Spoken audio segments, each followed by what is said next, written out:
Merci beaucoup à tous les deux pour ces deux interventions, je trouve extrêmement complémentaires.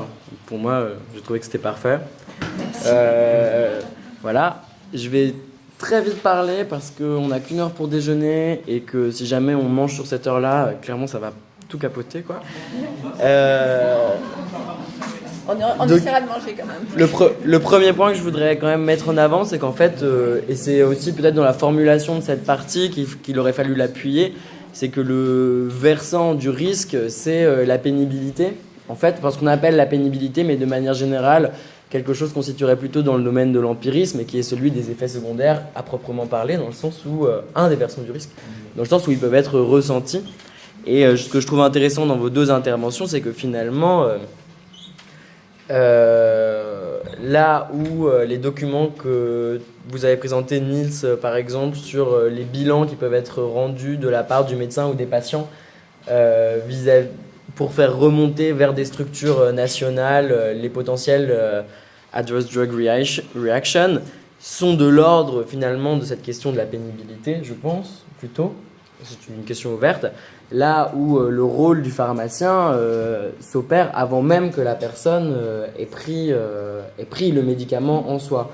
Et on sait tous qu'un effet secondaire ressenti et l'idée qu'on peut se faire d'un risque d'effet secondaire ne se formule pas de la même façon et ne peut pas être géré de la même façon. Donc, je voudrais savoir si vous avez quelque chose à dire sur cette distinction entre risque et pénibilité. Et le deuxième point que j'aimerais mettre en valeur, et finalement c'est aussi une question qui pourrait être lancée dans la salle, c'est qu'on peut s'étonner parce qu'on a une idée assez stéréotypée de la société dans laquelle on vit, où toute personne parle, fait valoir son opinion quand une arène politique s'ouvre de telle façon à ce qu'il puisse exister politiquement, etc. Et pourtant on constate que des dispositifs de retour d'expérience sur la prise des médicaments restent relativement peu utilisés. Bon, déjà probablement parce qu'ils sont peut-être peu diffusés, mais aussi peut-être parce qu'il y a, au-delà de la question du risque dans sa forme uniformisée, la question de la façon dont l'environnement au sein duquel le risque existe, particulièrement pour les personnes malades, et la façon dont cet environnement va faire valoir l'expérience du risque ou au contraire la minimiser. Et en fait, il pourrait être intéressant d'explorer plutôt que la notion du risque avec un singulier un peu généralisable et qui peut en plus renvoyer à la question du risque tel qu'il est produit de façon probabiliste, c'est-à-dire dans des structures scientifiques, la façon dont l'expérience des personnes dans le cadre de la prise du médicament est valorisée et dont celles-ci peuvent alimenter cette boucle entre pénibilité et risque. Voilà, je ne sais pas si c'était assez clair. D'accord. Je pense qu'il y a... Moi, ce qui m'a beaucoup aidé dans mes analyses, à la fois sur la consommation, sur les prescriptions et sur les risques relatifs aux médicaments, c'est le fait que relativement tôt, j'ai dû m'apercevoir ou j'ai dû réaliser que il y a un décalage énorme entre le cadre normatif et la pratique du terrain, mais ça n'invalide pas forcément le cadre normatif. Ça veut dire que si vous regardez par exemple la consommation de médicaments dans les années 60, dans les années 70, mais aujourd'hui encore, quand vous regardez de quoi on parle concrètement quant au type de médicaments, on peut observer qu'il y a une domination massive vraiment des psychotropes. Et ça renvoie vers plein de questions qui ne sont pas du tout en lien avec uniquement des molécules, mais qui sont en lien avec des débats plus généraux sur la légitimité ou pas de l'automédication, donc d'une prise autonome de médicaments, entendu dans un sens très restreint comme ça, sur la légitimité de la consommation de médicaments psychotropes qui ont le potentiel d'altérer notre conscience et qui probablement, là, vous serez beaucoup plus compétent que moi quant aux dimensions légales, c'est-à-dire qui influent sur notre comportement en tant que citoyen et citoyenne.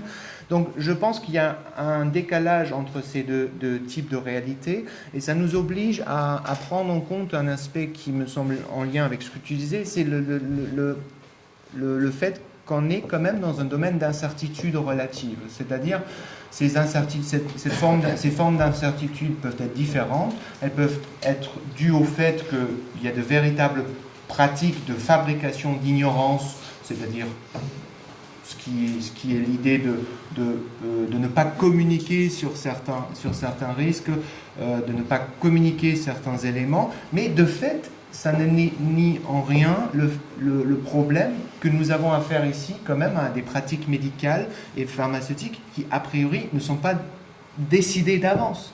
C'est-à-dire l'effet d'une molécule dans des cas spécifiques peut varier.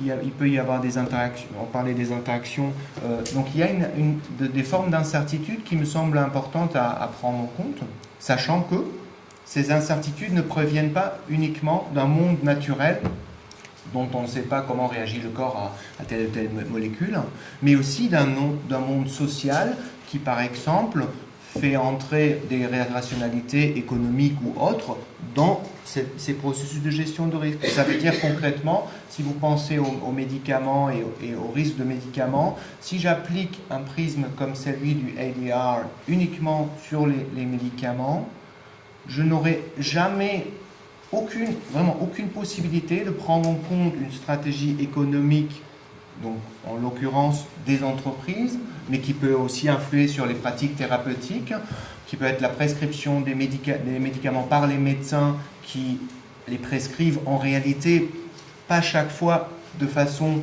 tout à fait selon les normes, c'est-à-dire si vous avez 80 patients par jour, vous n'allez pas passer 1 heure avec chaque patient, donc vous allez prescrire avec une importance variable par rapport au patient et à votre jugement médical, comment vous jugez important ou pas telle prescription. Et du côté des entreprises, l'élargissement de la prescription est une stratégie importante dans la création de marché et de structuration de marché.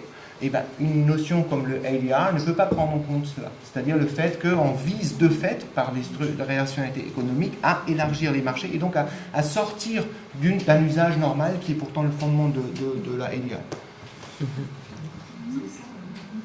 C'est surtout qu'en médicalise quand même beaucoup les problèmes de l'existence, c'est que les médecins, au lieu d'écouter pendant 1 heure son patient, ils préfèrent prescrire un médicament qui est plus simple.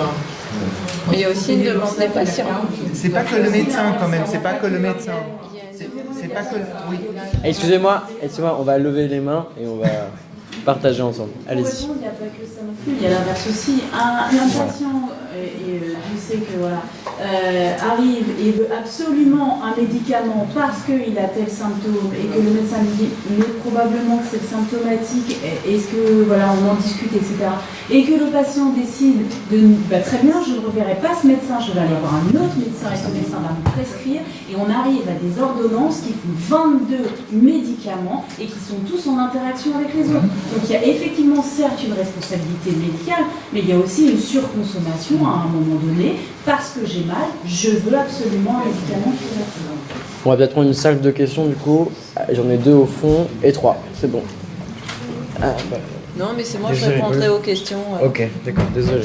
Quelle est la proportion d'ordonnances où c'est marqué non substituable? On prend des questions, levez la main et ensuite... désolé, mais sinon, allez-y. Oui, j'ai 2 questions. Est-ce qu'on peut envisager vraiment un risque zéro? C'est-à-dire, est-ce qu'il y a toujours un peu toujours potentiellement un risque dans un médicament? Oui. Et l'autre question, c'est comment on évalue justement... Comment on évalue pas forcément les risques qui sont dans les médicaments en termes chimiques, des produits, des effets indésirables qui vont produire, mais les risques justement plus liés aux pratiques. Je pense notamment au cas des États-Unis en ce moment où là, avec les opiacés, etc., ça commence à devenir un gros problème de santé publique. Et comment on peut anticiper, analyser, prévenir ces phénomènes plus de grande ampleur, sociaux, liés aux pratiques, aux usages, à la manière de consommer les médicaments. Ouais. Alors, déjà, sur les effets indésirables des médicaments, alors déjà là, vous voyez le caducée pharmaceutique avec un serpent, le serpent d'Épidore. Et donc, l'essence du médicament, c'est d'être à la fois poison et traitement. Donc on a tendance à dire, quand on est aux étudiants de première année de pharmacie, si un médicament n'a pas d'effet indésirable, c'est un médicament qui n'a pas d'effet. Alors après aussi, on peut introduire la notion de placebo ou de nocebo. Donc vous pouvez faire avaler du sucre à quelqu'un en lui disant que c'est de la méthadone et il fera une overdose avec du sucre parce qu'il sera persuadé, et je l'ai vu, hein, c'est rare mais voilà. Et donc il est tellement persuadé qu'il a avalé de la méthadone qu'il sera en état de transe. Donc il y a aussi le côté psychique. Dès lors qu'on a une molécule qui a une efficacité, on a un risque d'effet indésirable ou secondaire. Et quelque part dans la société actuelle, certains patients ont oublié qu'un médicament, c'était une molécule qui avait un effet sur le corps et qui pouvait modifier les fonctions de l'organisme. Et chaque fois qu'on joue aux apprentis sorciers, plus ou moins, il y a toujours une contrepartie. Et c'est le rôle aussi du pharmacien lors de la dispensation de rappeler de manière appropriée et adaptée au niveau de connaissance du patient, mais qui prendra toujours un risque. Et sur la question de la consommation, ouais. peut-être Oui, j'aurais peut-être une vision un peu complémentaire, mais qui, par rapport à la crise d'opiacés, parce que je travaille actuellement avec un collègue américain là-dessus, et il y a un problème, c'est un problème spécifique parce qu'il y a eu une dérégulation du marché et donc de la mise sur le marché et de l'usage des médicaments à base d'opiacés, avec un argument qui est quand même très très discutable même sur le plan scientifique, qui était que la molécule qui est en question, donc l'Oxycontin est le produit à base d'oxycodone, à action prolongée. La nouveauté de cette molécule, car l'original oxydocodone date de 1917 et a été un produit de l'entreprise Merck, donc une entreprise allemande de l'époque, qui elle donc avait commercialisé le médicament en tant qu'opiacé partout et avait eu un succès commercial parfait parce que ce sont des médicaments qui sont très efficaces sur le plan de l'analgésie. Le problème, c'est qu'il y a un risque d'addiction élevé et l'argument en 1996 qu'on a mis sur le marché ce type de médicament a été il n'y aurait pas ou un risque beaucoup plus faible d'addiction, donc de dépendance aujourd'hui, en raison de l'action prolongée, car donc, la molécule se déclenche, donc grosso modo sera résorbée de façon prolongée. Ce qui était très drôle, c'est que les usagers qui ne sont pas dupes ont commencé à mordre sur les comprimés et donc à détruire le comprimé, altérant ainsi l'action galénique, entre autres. Et dans tous les cas, même avec un usage normal, on observait de plus en plus de cas de personnes qui ont été clairement dépendantes et qui sont devenues dépendantes en raison de ce type de molécule. Pour moi, ce type de risque, qui est spécifique aux opiacés, là, est le résultat d'une dérégulation massive, d'une stratégie très permissive aux États-Unis par rapport à la publicité médicale et par rapport à la pression que peut en effet exercer un consommateur aux États-Unis par rapport à son médecin prescripteur. Et puis une certaine ignorance, et ça me semble un problème général, mais là M. Pesty va prendre la parole à la fin, c'est que si vous avez une innovation thérapeutique, il faut quand même se demander qui forme les personnes à l'usage de ces innovations. Et là, je pense que le fait que ce soit particulièrement les entreprises qui vendent les mêmes molécules fait qu'il y a là un problème relativement important. Et il y avait Étienne Noguez. Oui, moi j'avais une remarque, question qui était justement sur... vous n'avez pas arrêté de dire, bon, il y a ce qui est marqué dans le droit, il y a les normes professionnelles, puis il y a la réalité. Et du coup, les enjeux organisationnels à la fois de ces dilemmes éthiques et de la capacité à faire de la pharmacovigilance. Parce que vous avez dit qu'en fait, finalement, on avait laissé tomber de s'appuyer sur les remontées de terrain pour se concentrer sur les usages en clinique. Et est-ce qu'il n'y a pas des systèmes qui sont particulièrement pernicieux pour justement régler ces dilemmes éthiques et pour faire cette pharmacovigilance, et en France notamment le fait que vous avez des médecins isolés dans un cabinet, enfin vous aviez, maintenant c'est en train de changer, des médecins isolés dans un cabinet isolé, des pharmaciens dans leurs officines qui n'osent pas appeler les médecins, etc.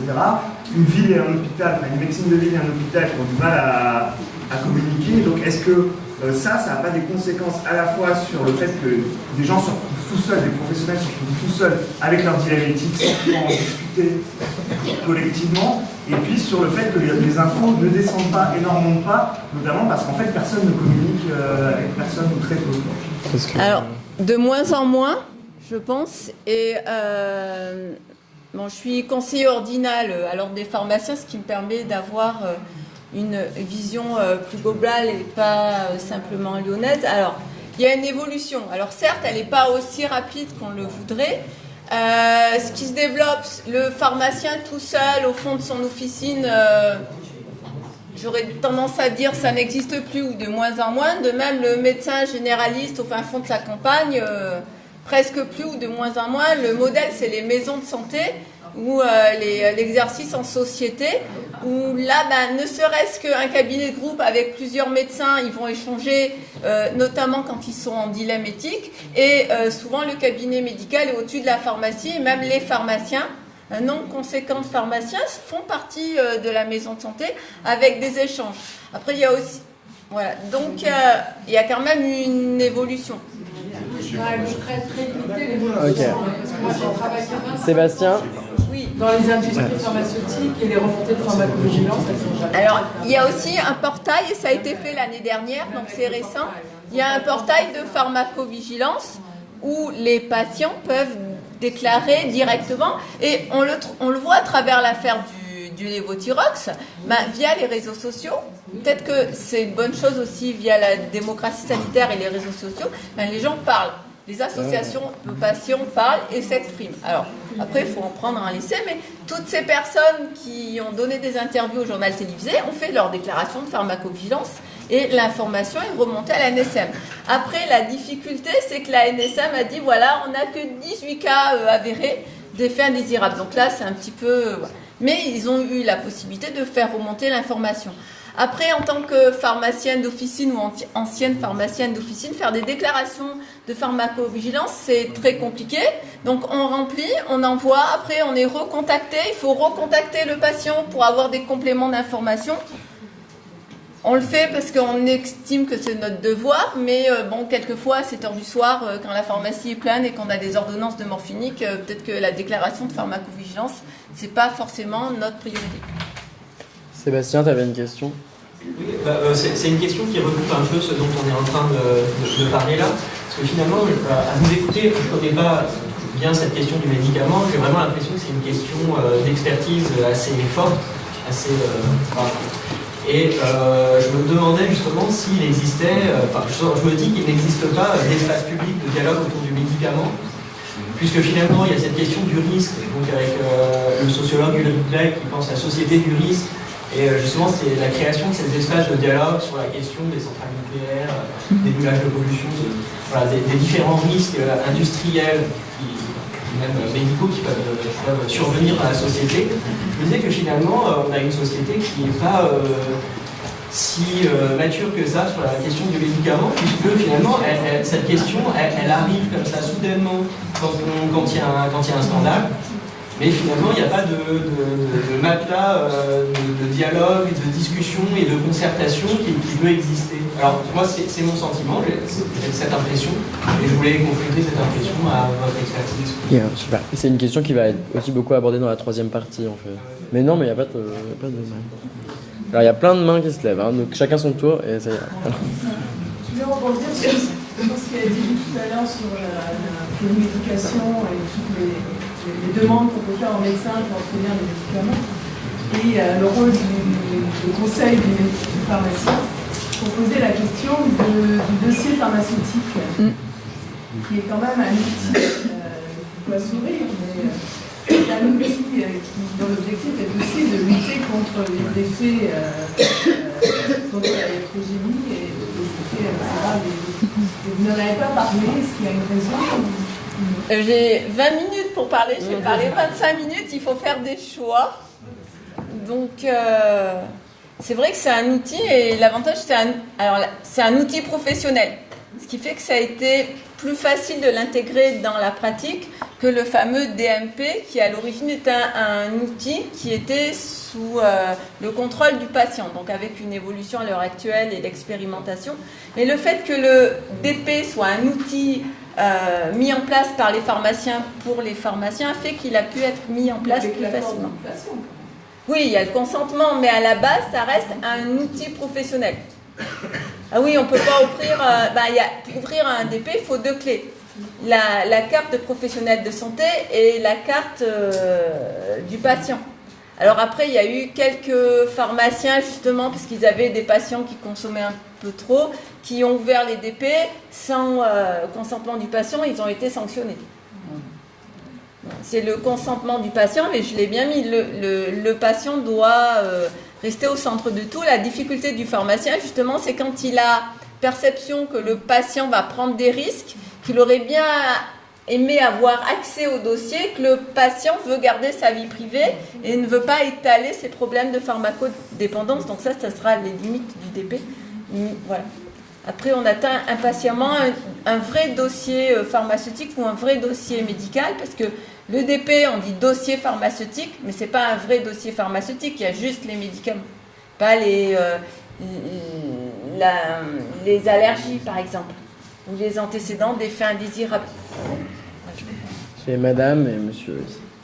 Ici, on parle en fait de médicaments qui sont sur ordonnance, oui, et où les effets indésirables sont aussi bien expliqués à le patient au moment où le médecin mesure de ces médicaments qui peuvent être efficaces. Donc là, le rôle du pharmacien est aussi très clair parce que vous pouvez juger. Mais où on est dans le cas où on a des médicaments qui sont obligatoires, par exemple les vaccins, où un médecin peut avoir une licence.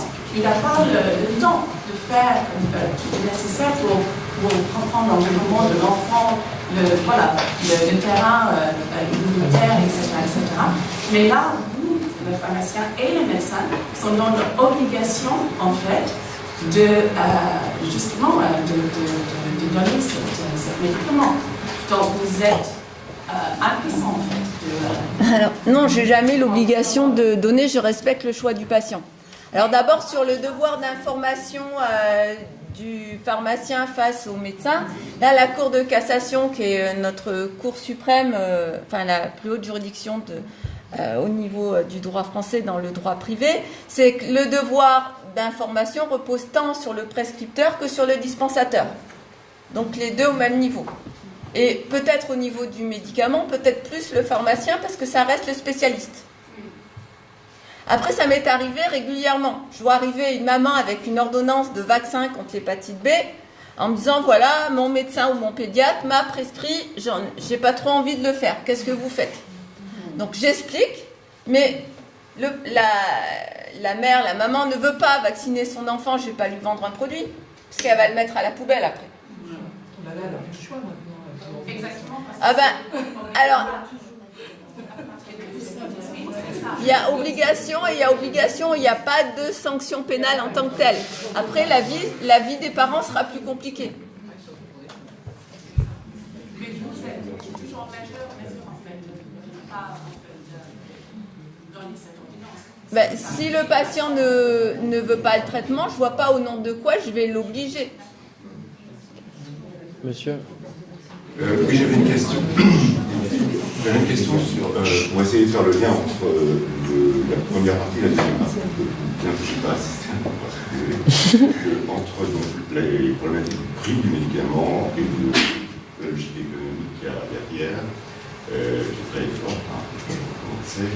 Et puis la question les questions de risque. Je pense que moi, le risque, d'après ce que j'ai entendu ici, c'est deux présentations. Oui, pardon. L'approche du risque dans la deuxième partie de cette matinée me semble avoir été essentiellement individuelle. Ce qui serait intéressant, me semble-t-il, c'est de lier les questions d'évaluation des risques sur le médicament avec les questions économiques, donc d'évaluation. Moi, je m'interroge sur par exemple sur les critères actuels d'évaluation des médicaments, des nouvelles molécules notamment, au niveau du processus d'admission au remboursement et de fixation de négociation du prix. Je sais qu'il y a eu une réflexion, il y a eu des rapports là-dessus. Le SMR, le service médical et l'ASMR. Donc j'aimerais savoir un peu où on en est aujourd'hui dans cette réflexion et dans la décision des pouvoirs publics, etc. Il me semble que les questions de risque ne sont pas seulement individuelles, mais engagent aussi pas seulement la santé publique, mais vraiment le système social. Quand on parle du prix des médicaments, c'est la fiabilité de notre système d'assurance solidaire. Ouais, je pense qu'il faut dissocier deux visions des choses. C'est les décisions politiques, on rembourse ou on ne rembourse pas. Est-ce que le système de santé français, est-ce que le ministre de la Santé considère que c'est indispensable, c'est pas lui, c'est les pouvoirs publics en général, décident de rembourser un médicament parce que ça apporte un plus pour la société française en général. C'est finalement dans le système du médicament, il faut dissocier deux circuits. Le circuit ANSM avec l'autorisation de mise sur le marché, et là on va évaluer le rapport bénéfice-risque du médicament, les bénéfices versus les risques, et ce qui est plus approprié pour le patient, et le côté économique qui est indépendant. C'est purement indépendant. C'est un médicament peut être jugé avec un rapport bénéfice-risque positif, et un pays peut décider de ne pas la mettre au remboursement parce que ça ne correspond pas avec sa politique de santé publique. Et je pense qu'il faut bien avoir cette distinction dans la tête. Après, c'est des choix politiques. Après, c'est quand même... Vas-y. Simplement, il y a quand même en effet la question de l'accès au traitement d'urgence, où là, on est pleinement à un recoupement entre l'évaluation de la valeur, y compris économique, du traitement et sa nécessité. C'était juste pour dire ça. J'arriverai à la même conclusion en disant qu'en effet, il y a des choix politiques là-dedans qui sont, je pense, très, très, très importants. Mais je ne dirais pas qu'il s'agit de se faire séparer, justement. C'est toute l'ambiguïté, tout le problème, pourquoi on n'arrive pas simplement à résoudre le problème, c'est qu'on ne peut pas simplement faire, comme le disait Quentin tout à l'heure, on ne peut pas faire la séparation entre une activité économique et une activité scientifique sur un marché de produits thérapeutiques qui sont dans chaque étape du processus développement, production, commercialisation, prescription, et empreinte aussi par des rationalités économiques. On peut espérer là, peut-être le Forum INDEP ou d'autres associations ne seraient pas en accord avec moi, mais il y a le problème quand même qui me semble majeur, que si vous regardez un effet secondaire de la perspective de l'entreprise, pour eux, pour les entreprises, pour elles, c'est bien évidemment un événement à la fois très très dangereux une fois une molécule mise en place, parce que ça risque de mettre en péril le succès commercial et donc détruire le produit sur le plan commercial. En même temps, ils n'ont aucun intérêt à commercialiser des produits, donc mettre sur le marché des produits qui sont d'emblée toxiques, mais il y a bien évidemment un grand problème après avec le retrait des médicaments qui fait que dès que la somme que rapporte un médicament est suffisamment élevée, dès qu'il y a un bénéfice économique important, il y a bien évidemment des conflits massifs entre une perspective de santé publique et une perspective économique. Et je suis d'accord avec... Administrativement et juridiquement, c'est pas les mêmes instances. Mais oui, mais c'est ça ce qui est intéressant, c'est-à-dire pourquoi est-ce qu'on doit séparer sur le plan juridique. Oui, on a séparé ça, mais ce n'est pas la nature qui a fait ça, c'est une organisation sociale. Oui, c'est ça. Et donc ça veut dire que si je pars de l'idée, si je compare aujourd'hui les différentes politiques du médicament dans le monde entier, je m'aperçois que il y a des pays, par exemple, qui ont mis en place des politiques très très restrictives, par exemple par rapport à la mise sur le marché de nouveaux médicaments, avec des comparaisons très très nettes entre le bénéfice apporté par la nouvelle molécule par rapport à ce qui existe. Mais quand on regarde qui sont ces pays-là, ce sont notamment des pays scandinaves et notamment des pays qui, depuis à peu près 40 ans, font de la diplomatie, de la politique étrangère au niveau de l'OMS, donc en passant par l'OMS, comme la Norvège, mais qui n'ont pas d'industrie pharmaceutique majeure. C'est-à-dire il y a un enjeu politique là-dedans, en effet, c'est-à-dire, comme le disait tout à l'heure la collègue économiste, le raisonnement économique ne peut pas être séparé simplement. Il y a toujours ces arguments emploi et autres, et après c'est un jugement, qu'est-ce qu'on pondère, qu'est-ce qui est plus important, des emplois, des bénéfices, etc. Ou certains... Et ça c'est le gros problème, je pense, c'est que ça ne se résout pas à une... on est face à des situations individuelles où les entreprises sont plus, entre guillemets, en faute que dans d'autres, mais la régulation doit arriver à un règlement plus général, et là je dois prendre le risque, par exemple, de perdre des emplois ou de mettre un peu plus en péril. Je pense que c'est quand même une contrainte très forte. Bon, je suis désolé, c'est l'heure de manger. Merci à vous.